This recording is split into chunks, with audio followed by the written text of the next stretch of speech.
खुलुमबाय लोगोफोर, नोंथांमोन गासैखौबो आंनि इउटुब चेनेलाव गोसो गोथारै बरायनानै लाग्रोनाय जाबाय। दिनै 16 नभेम्बर 2023 इं बिस्तिबार बाराय। दिनै 16 नभेम्बर फालिदों सालबारि गुदि बर' थुनलाइ आफादाबो। बेवहायनो जोंबो जोंनि फरायसालिनिफ्राय बाहागो लाहैदोंमोन।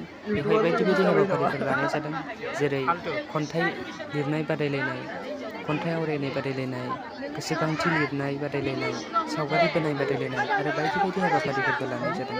बेवहायनो जोंबो फरायसालिनिफ्राय बाहागो लाफैदोंमोन। बयबो मिथिगौ 16 नभेम्बरा बर' थुनलाइ आफादनि जोनोम सान। 1952 मायथाइनि 16 नभेम्बर खालि बासुगावआव बर' थुनलाइ आफादा जोनोम जादोंमोन। बिथां जयपद हागजेर आरो सनाराम खावसेमोननि नाजानायावनो बे बर' थुनलाइया दाजादोंमोन।